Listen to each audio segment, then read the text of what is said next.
జరిగింది తెలుగుదేశం పార్టీ. ఆ రోజు నుంచి ఈ రోజు వరకు తెలుగుదేశం పార్టీ కార్యకర్తల మనం ఉన్నందుకు గర్వపడాల్సిన విషయం. గత ప్రభుత్వం చూసాము, రాక్షస పరిపాలన నుండి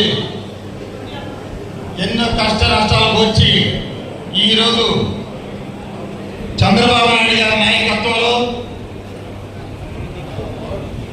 వారి ఏలూరు సాంబశివరావు గారు మొట్టమొదటిసారిగా ప్రస్తుతం నియోజకవర్గం వచ్చినప్పుడు ఎంతో నిరుత్సాహంగా ఉన్న ఈ కార్యకర్తలని ఉత్తేజపరుస్తూ ముందుకు సాగినటువంటి విధానం మనం చూసాం. ఆ రోజు నుంచి ఇప్పుడు దాకా ప్రతి కార్యకర్తకి తోడుగా ఉంటూ మనల్ని ముందుకు నడిపిస్తూ గ్రామాల్లో నాయకులు చెప్పిన విధంగానే ఇప్పుడు దాకా నడుపుతూ జరుగుతుంది. ఒక్కసారి ఆలోచించండి. అంటే ఎందుకు చెప్తున్నానంటే,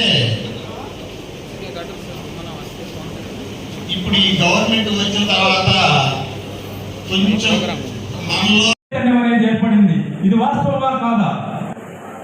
గత మన స్వాతంత్రం వచ్చిన దగ్గర నుంచి మరి కాంగ్రెస్ ప్రభుత్వం మరి కొన్ని సంవత్సరాలుగా పరిపాలన చేస్తుంది.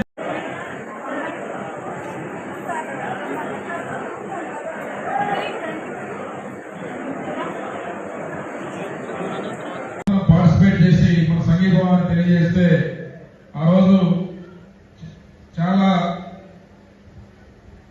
కేసులు మన మీద పెట్టారు.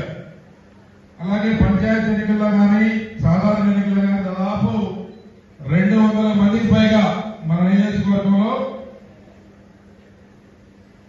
తెలుగుదేశం పార్టీ నాయకులు కార్యకర్తల మీద, నాతో సహా 200 మందికి పైగా కార్యకర్తల నాయకుల మీద అక్రమంగా కేసులు పెట్టారు. వాటన్నిటిని తట్టుకొని నిలబడి కొట్లాడి 24,000 మెజార్టీ అంటే ఈ నియోజకవర్గంలో గతంలో ఎప్పుడూ సాధ్యపడలేదు. అది కేవలం మీ యొక్క తెగింపు, మీ యొక్క కసి, పట్టుదల, మీరు నా మీద చూపెట్టిన ప్రేమ 24,000 ఓట్ల మెజార్టీతో కనపడిందని చెప్పి సందర్భంగా గుర్తు చేస్తా ఉన్నా.